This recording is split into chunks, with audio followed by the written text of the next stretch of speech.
Nah, Tisno Aji kemudian tahu itu.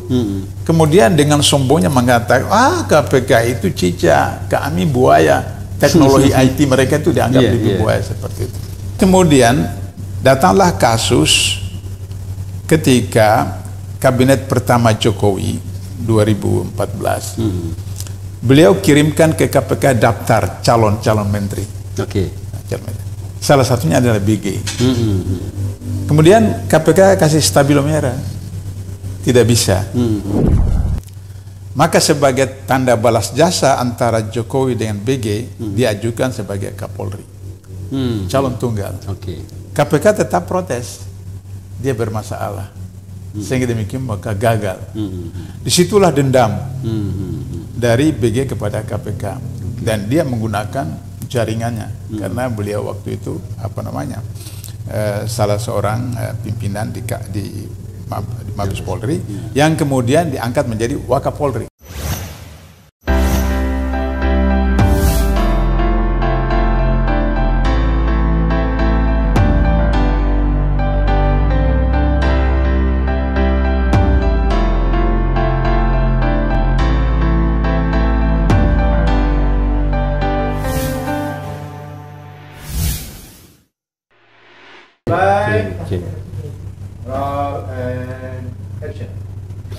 Bismillahirrahmanirrahim. Assalamualaikum warahmatullahi wabarakatuh. Pemirsa Masumi TV dimanapun berada, dari Papua sampai Aceh, dan juga teman-teman kita, saudara-saudara kita di mancanegara, para diaspora. Kita jumpa lagi pada diskusi kita pada hari ini, bincang-bincang dengan pakar, tokoh, dan juga tokoh pergerakan Islam, yaitu seperti kita ketahui Pak Abdullah Hayamawa di sebelah kiri saya, ex penasihat KPK.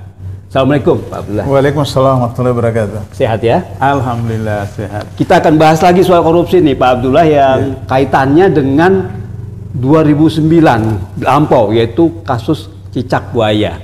Artinya dulu kita tahu bahwa ada perseteruan gitu antara KPK, beberapa komisioner KPK, pimpinan KPK dengan BG ya, artinya Budi Gunawan, di waktu itu masih di Mabes Polri kalau nggak salah ya.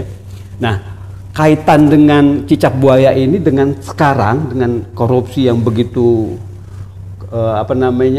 hingar-bingar lah pemberitaannya. Dan tadi ada ungkapan juga kalau dulu korupsi waktu zaman Pak Harto di bawah meja, di zaman Pak Harto di bawah meja, di bawah Pak Harto di atas meja. Dan kalau misalnya zaman sekarang ini meja-mejanya dikorupsi gitu ya, luar biasa gitu, artinya begitu parahnya korupsi. Nah, maksudnya bicara soal kaitan cicak buaya 2009 dengan kasus-kasus korupsi yang sekarang ini, kira-kira gimana Pak Abdullah, mungkin bisa jelaskan? Ya, jadi kenapa saya anggap perlu untuk menjelaskan soal cicak buaya ini, baik jilid 1, jilid 2 maupun jilid 3. Kita mulai dengan jilid 1. Pertama, teorinya adalah bahwa koruptor itu punya 3 kekuatan. Yang pertama punya kekuatan duit, yang kedua punya kekuatan geng, yang ketiga punya kekuatan senjata. Jadi kalau dia misalnya terganggu, pertama dia pakai kekuatan duitnya, menyuap apa. Kalau tidak bisa, maka dia pakai geng, gengnya untuk kemudian melakukan sabotase seluruhnya, kelompoknya itu. Katakan misalnya seperti sekarang. Hasil survei yang disampaikan di berbagai media, Anies itu nomor 3 hasil survei. Selalu nomor 3? Selalu nomor 3. Nomor 1 Ganjar, nomor 2 Prabowo atau sebenarnya. Tapi Anies selalu nomor 3. Lah kalau dia nomor 3, kenapa ditakuti? Tapi itulah kekuatan koruptor itu, geng. Yang ketiga, kalau tidak bisa juga senjata, gunakan senjata. Jadi kita lihat kasus Nasaruddin, yang melibatkan Antasari, itu senjata, dibunuh. Kasus Novel Baswedan itu juga rencananya dibunuh, tembak. Tapi ketika kasus pengadilan Antasari di pengadilan, diketahui peluru itu dari mana, peluru dari mana, sehingga kemudian tidak ditembak, tapi kemudian pakai air keras untuk kemudian membutakan dia seperti itu. Jadi itu, sehingga demikian ketika kemudian sebenarnya cicak buaya itu kan istilah yang disampaikan oleh Baris Krim waktu itu, Susno Dwaji. KPK tidak menyadap, Susno Waji tidak. KPK menyadap satu perusahaan yang berkaitan dengan Bank Senturi. Ya. Dalam rekaman orang itu ada terekam pembicaraan antara orang itu dengan Susno Waji. Jadi bukan Susno Waji yang direkam, tapi orang yang diamati oleh KPK itu bicara dengan Susno Waji, maka itu terekam. Betul.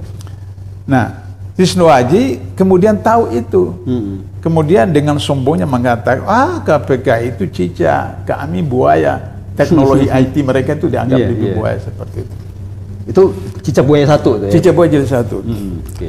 Lantas kemudian datanglah kasus ketika kabinet pertama Jokowi 2014, beliau kirimkan ke KPK daftar calon-calon menteri. Salah satunya adalah BG. Kemudian KPK kasih stabilo merah, tidak bisa jadi menteri karena punya kasus, Ketika beliau sebagai direktur diklat di Mabes Polri. Dan kemudian beliau tidak laporkan LHKP-nya secara wajar dan seterusnya. Maka kemudian beliau tidak dilantik jadi menteri. Maka sebagai tanda balas jasa antara Jokowi dengan BG, diajukan sebagai Kapolri, calon tunggal. KPK tetap protes, dia bermasalah, sehingga demikian maka gagal. Disitulah dendam dari BG kepada KPK, dan dia menggunakan jaringannya, karena beliau waktu itu salah seorang pimpinan di Mabes Polri yang kemudian diangkat menjadi Wakapolri. Wakapolri. Nah, di situ kemudian terjadi yang disebut Susno Waji cicak buaya itu karena menyangkut institusi kepolisian dan KPK.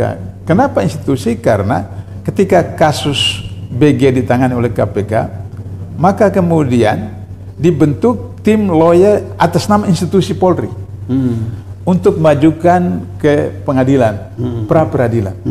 Jadi bukan PG pribadi, institusi.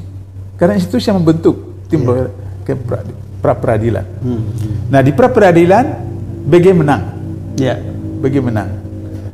Tapi bagi di KPK itu aneh. Kenapa? Karena alasan hakim di biasa pra-peradilan itu hakim tunggal. Hakim tunggal mengatakan bahwa penyidik yang melakukan pemeriksaan terhadap BG itu tidak sah. Kenapa? Karena mereka itu bukan polisi. Tapi penyidik yang non polisi. Aneh bin ajaib. Beberapa penyidik ini menangani kasus yang lain dan hakimnya juga itu divonis salah. Jadi kenapa ketika kasus lain orang lain divonis dengan penyidik yang sama, tapi ketika kasus BG itu kemudian dianggap tidak sah proses penyidikannya, maka kemudian BG itu lolos. Nah, sehingga dengan begitu kemudian terjadilah bergelinir sampai cicak buaya jilid 2, jilid 3 dan seterusnya sampai hari ini. Maka kemudian kalau misalnya Mahfud MD mengatakan data-data soal 269 triliun, kemudian yang bea cukai 89 triliun, kemudian plate itu wajar dari BG, karena BG sekarang menduduki posisi penting sebagai Kabin, Kepala Badan Intelijen Negara. Nah, untuk itu maka kemudian BG tidak bisa dianggap sebagai membocorkan rahasia karena itu jobnya, dan dia harus melapor kepada Menko Polkam. Nah, Menko Polkam kemudian melapor ke Presiden. Kalau Bais itu langsung ke Presiden, khusus pada Presiden. Tapi kalau BIN itu ke Menko Polkam dulu, baru Menko Polkam. Nah, oleh karena itu maka kalau misalnya ini tidak ditangani secara serius, berarti cicak buaya ini berlanjut terus. Karena sasarannya adalah bagaimana KPK dilumpuhkan. Ketika amandemen undang KPK di TV One ILC, ada yang mengatakan bahwa undang-undang KPK yang diamandemen itu melemahkan KPK. Waktu saya katakan tidak. Undang-undang KPK yang baru itu adalah merupakan sakratul maut. Bukan hanya melemahkan. Bukan melemahkan, sakratul maut. Sakratul maut malah. KPK. Kenapa? Karena nanti akhirnya apa yang dilakukan oleh KPK setelah amandemen undang-undang KPK tidak beda dengan polisi dan jaksa. Ya. Persamaannya adalah bahwa penentuan seorang penyidik, seorang tersangka bukan oleh pimpinan KPK, tapi oleh penyidik. Sama dengan di polisi dan kejaksaan. Iya. Yang kedua, kalau selama 2 tahun kasus itu tidak selesai, SP3. Disidiknya maksudnya? Ya. Nah, tidak selesai disidiknya, maka SP3. Itu sama dengan di keputusan kejaksaan. Yang saya pernah ceritakan beberapa waktu lalu kepada Pak Heri, kalau Pak Heri terlibat kasus korupsi, ketika itu lari aja ke Singapura, ke Malaysia, 2 tahun baru kembali, selesai. Aman. Nah, akhirnya dengan kondisi itu masyarakat menganggap sekian triliun buat KPK sama aja dengan polisi jaksa, ngapain ada KPK? Cukup aja polisi jaksa. Maka kemudian ada alasan untuk kalau begitu tidak perlu ada di KPK. Bubarkan. Bubar seperti itu. Itu yang saya katakan sakatul maut. Nah, sampai sekarang kita lihat kasus di Firly, yang tinggal 6 bulan lagi. Nah, itu kemudian sampai hari ini Presiden belum bentuk pansel. Seharusnya sudah bulan Juni ini sudah harus pansel, atau waktu SBY 2015 saya salah satu pansel. Itu Mei sudah keluar SK saya sebagai pansel, kemudian proses. Nah, ternyata kemudian itu belum keluar sampai sekarang. Sampai sekarang. Ini sudah mau akhir Mei seperti itu. Akhir Juni. Mudah-mudahan dalam waktu relatif singkat.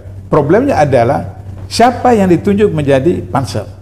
Penting itu ya. Penting sekali. Penting karena pansel itu akan menentukan calon-calon pimpinan KPK akan datang yang bisa kemudian mengamankan presiden, wakil presiden, dan menteri-menteri yang terlibat kasus korupsi.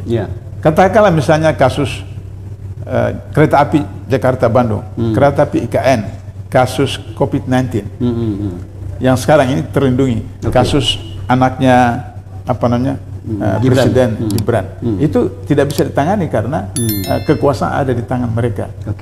KPK dipimpin oleh orang mereka. Tapi kalau misalnya pimpinan KPK yang baru itu bukan lagi rezim, orang rezim, maka kemudian kasus itu diangkat, maka kemudian bisa kemudian ditangani kasus-kasus yang ada, baik Jokowi ketika jadi gubernur, atau kasus Ahok, atau kasus Belbi dan lain-lain seperti itu. Nah, oleh karena itu maka saya berharap kepada masyarakat untuk mendorong agar supaya pansel yang dibentuk itu betul-betul orang-orang yang punya integritas, mempunyai keseriusan untuk memberantas korupsi, sehingga akhirnya kemudian bisa lahir pimpinan KPK baru yang seperti Insya Allah yang bisa lebih baik seperti mudah-mudahan seperti itu. Saya kira itu, ya. Ferry. Dulu pernah jadi tim sel KPK, sekarang Pak Abdullah mudah-mudahan aja jadi tim sel gitu. Tapi kalaupun tidak menjadi tim sel, ya ikut seleksi menjadi komisioner KPK, pimpinan KPK gitu. Kita harapin seperti itu. Kita harap seperti itu. Kalau untuk pansel sih selama ada Jokowi tidak mungkin tidak mungkin.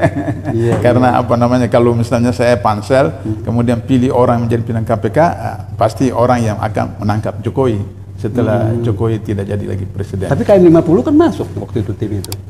Jokowi juga waktu itu tanda tangan. Iya, tapi kan akhirnya kemudian kan dianggap itu bukan pelanggaran HAM berat kan. Oh iya, hasilnya dibawa ke polisi. Maka kemudian 2 orang yang dianggap sebagai eksekutor itu bebas. Seperti itu. Nah, karena itu. Karena nanti akan terlibat kasus Jenderal Sambo, kemudian juga orang di BIN dan seterusnya seperti itu, maka kemudian diselesaikan seperti itu. Nah, itu. Jadi saya berharap bahwa kalau ada teman-teman masyumi di daerah yang punya potensi, ya umur 40-an, 50-an, paling tua 50, mendaftar, bisa kemudian untuk bisa ikut dalam pansel seperti itu. Paling muda 50, bukan paling tua? Paling tua 50. Oh, paling tua 50. Oke. Pak Almizan ini bukan. Paling muda 50. Nah, kalau tidak 50. Kalau saya usulkan 55. Nah, paling muda. Iya, paling muda. Karena untuk pimpinan KPK itu persoalan pribadinya selesai. Betul. Jadi umur 55 tahun sudah usia pensiun, anak-anaknya sudah selesai sekolah, dia punya rumah sederhana, kendaraan sederhana, dia hanya berpikir untuk akhiratnya. maka di KPK itu hanya dia berjihad untuk akhirat, sehingga dia tidak lagi pikir yang lain-lain. Kalau sekarang ini kan muda-muda, nanti habis KPK mau jadi apa, maka kemudian terjadilah apa namanya, ya macam-macam lah seperti yang sekarang di KPK. Tapi kalau misalnya Pak Abdullah yang misalnya didorong untuk ikut seleksi pimpinan KPK itu? Maksud nggak bisa, karena saya kan sudah 75 tahun, kan ada batasan. Oh, ada batasannya? Iya, 65 kalau itu. 50 ke 65? Iya. Oh, sekitar itu. Oke, menarik lah. Pokoknya nih kita beruntung sekali Partai Masyumi memiliki seorang pakar tentang korupsi, ex penasihat KPK, ya. Terima kasih tadi sudah memberikan pencerahan tentang kasus cicak buaya yang berjilid-jilid, kemudian terakhir ini kaitannya dengan kasus BTS, ya, yang sekarang sedang viral. Terima kasih Pak Abdullah. Ya. Nah, pemirsa TV Masyumi, kita berharap sekali para penonton untuk like, kemudian komen, share, dan subscribe acara kita ini supaya lebih rame ya penonton kita dan lebih berkualitas tentunya ya. Insya Allah semuanya bermanfaat bagi kita semuanya. Saya tutup, terima kasih. Billahi taufiq wal hidayah. Wassalamualaikum warahmatullahi wabarakatuh.